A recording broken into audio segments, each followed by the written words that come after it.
Hey YouTube, this is Southern Prepper 1, and I'm going to bring you some information right from Crimea. I just got off the phone with my friend. He is an American citizen that has gone over to Russia. His ultimate goal is to become a citizen of Russia, and you might say, Dave, what's wrong with that guy? Well, he started talking about it to me a while ago, and to him it made sense. First of all, they're a country that has traditional values. What we used to have in the 50s is definitely over there. They're not politically correct at all. They have lots of resources, natural resources. They're trying. They're trying economically. They're not printing money like we are, so they're better off if we go into another Great Depression.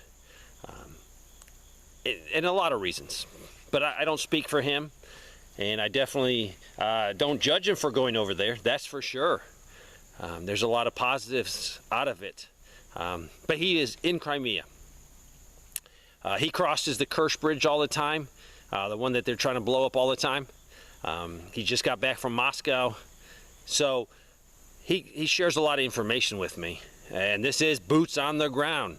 Let me tell you what he said. First of all, store shelves are slam full, no shortages of anything. Even American products are in there. Now, they don't come directly from America, they go to other countries, and then they come into. So he says the sanctions are a joke. So really the only things that hurt the sanction was hurting American companies, and definitely hurt our dollar, because this has moved them more into the position to get the BRICS financial system up and running. And for them, it's a great thing. They're getting independent from the Federal Reserve note. So he's in Crimea. He says things are totally normal there where he is. He's not really worried about being attacked in any sense of the way. People are carrying on 100% normal. The people love Putin. There is a lot of support for him. There's a lot of support for the war. The country is in full war production. They know they're against the whole world, basically. So I'm not here to judge the Ukrainians or Russian side. Whose side am I on? I'm on the side of peace. But immigration, he has gone over there legally. Just imagine if he snuck across the border and then was caught. Oh, he would have a miserable life right now. He'd be in jail. But he has a tourist visa. Next, he is working on getting his temporary residence, I guess he called it. And in 6 weeks or so, he's got to take a test, and it's a language test. He has to pass it. So they take it very serious. There's quotas to get into the country. There's no free ride. So next he'll get his, I guess, his temporary residence, and then he's working on to get his full citizenship of Russia.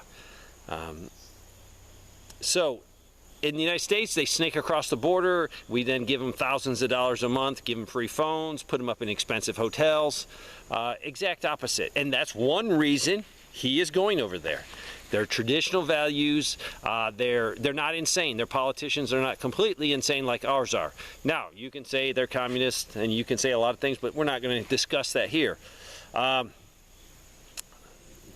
they are in full war production. Their country's at stake. They feel like they're pushed up against the wall, because bottom line, they did not want NATO sitting on their border. They did not want Ukraine being part of NATO, and rightfully so. We would not want Russia or China, whatever country, to be on our Mexican border. So the war is going good. I read a lot of articles on like Yahoo News and all that other stuff, and it says it's terrible. One of the articles I read this morning was that they're using old artillery pieces that were made like 1946 to 1954, somewhere in that realm. And they might be using those, but there's nothing wrong with artillery pieces. When you're on the other end of that shell, you're not saying, oh man, that must be an old artillery piece or a modern artillery piece. It doesn't matter. What Russia has done is they don't destroy things. We in this country either destroy it when we think it's too old, give it away. They don't do that. They have huge surpluses. Now, some of this stuff might come from World War II, but it's so much easier to take a World War II tank add some technology to it. You don't have to build it, it's already built. You have to upgrade it, and that's what they're doing. They're upgrading a lot of their equipment. And I wish we had a huge mothball fleet of tanks. I remember years and years and years ago, the government cutting up M1 carbines. They cut up Garands, they cut up Thompson 45s, BARs. They just cut them up, destroyed them. Now granted, a few of them they do release, and you can get into the civilian marksmanship program and buy them, but probably millions of firearms were destroyed, or they were dumped on some other country. I wish we had those in stockpile.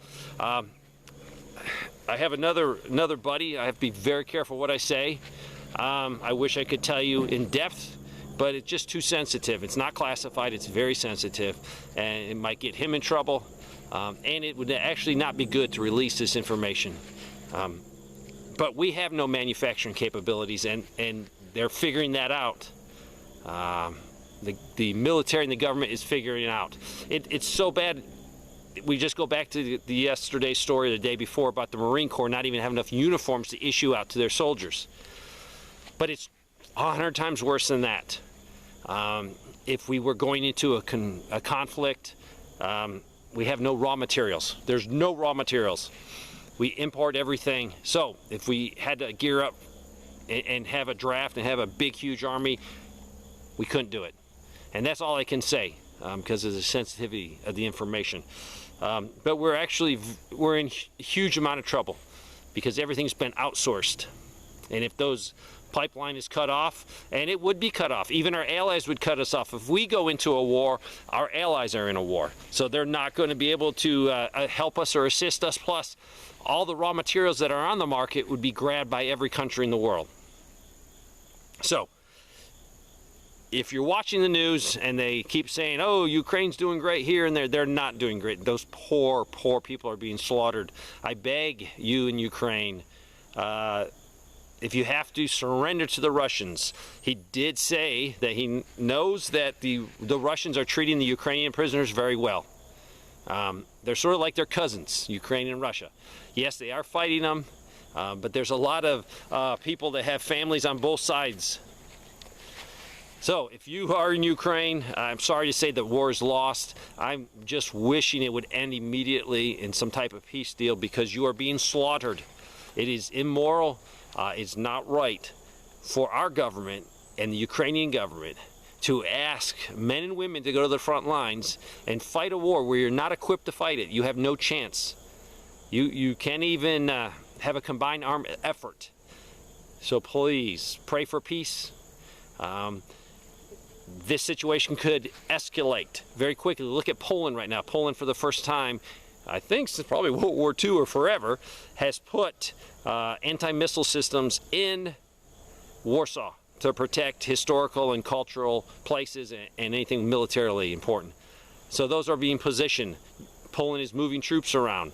I truly believe that Ukraine has lost the war, and the only way for them to win if the NATO countries get involved.